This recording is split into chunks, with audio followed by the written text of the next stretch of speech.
देशाला 15 ऑगस्ट 1947 ला स्वातंत्र्य मिळालं तरी मराठवाडा हा पारतंत्र्यात होता.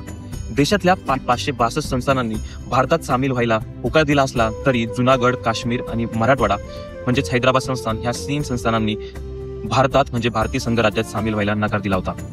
मित्रांनो, भारताला स्वातंत्र्य होऊन आज 77 वर्ष पूर्ण झाली. या 77 वर्षाच्या पूर्वी भारताला जशी स्वातंत्र्याची लढाई लढावी लागली त्याच पद्धतीने मराठवाड्यातील लोकांना हैदराबाद संस्थानातून मुक्त होण्यासाठी मराठवाडा मुक्ती संग्रामाची लढाई लागली. मित्रांनो, जेव्हा भारताला स्वातंत्र्य मिळालं तेव्हा सरदार वल्लभभाई पटेलांवरती जबाबदारी होती की देशातील 562 संस्थानांना भारतात विलीन करून घेण्याची. त्यापैकी 562 संस्थानांनी होकार दिला, पण मराठवाड्यातल्या असणाऱ्या निजामांनी याकडे कानाडोळा करत जो सरदार वल्लभभाई पटेलांनी प्रस्ताव ठेवला त्याकडे कानाडोळा करण्याचा प्रयत्न केला. मित्रांनो, पाकिस्तानच्या संमतीने निजामांचा प्लॅन होता की हैदराबाद संस्थानला एक वेगळं राष्ट्र घोषित करायचं. म्हणजे त्यांनी असं झालं असतं की भारताच्या मधोमध एक वेगळं राष्ट्र निर्माण झालं असतं किंवा त्या मध्यभागी पाकिस्तानचा हा अधिकार राहिला असता. त्यांच्या प्लॅननुसार त्यांनी 27 ऑगस्ट 1947 ला स्वतंत्र राष्ट्र हे हैदराबाद संस्थानला घोषित केलं. पण मित्रांनो, जेव्हा हे राष्ट्र घोषित करण्यात आलं त्यानंतर मराठवाड्यातील आणि हैदराबाद संस्थानमधील जनतेवरती मोठा अमानुष पद्धतीचा अत्याचार निजामांनी करायला सुरुवात केली. मित्रांनो, कासिम रिझवी हा तिथला सेनापती होता जायचा.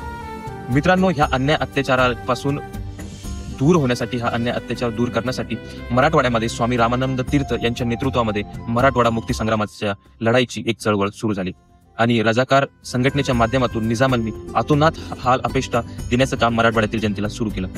गावागावामध्ये अन्याय अत्याचार हा मोठ्या प्रमाणात रजाकार या संघटनेने त्या काळात केल्याचं आजही आपल्याला तिथले वृद्ध, तिथले वरिष्ठ लोक सांगताना आजही दिसतात.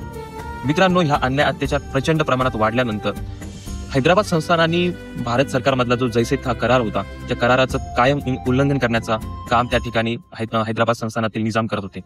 त्यामुळे भारतीय सैन्याने सरदार वल्लभभाई पटेल यांच्या आदेशानुसार 13 सप्टेंबर 1948 ला त्या ठिकाणी हैदराबाद संस्थानला चारी बाजूंनी घेरलं आणि त्यांच्यावरती हल्ला चढवला.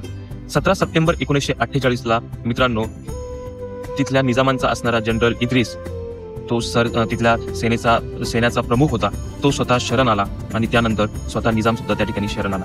मित्रांनो, अशा पद्धतीने स्वातंत्र्याच्या 13 महिन्यानंतर मराठवाड्याला एक वेगळी लढाई त्या ठिकाणी लढावी लागली भारतात सामील होण्यासाठी.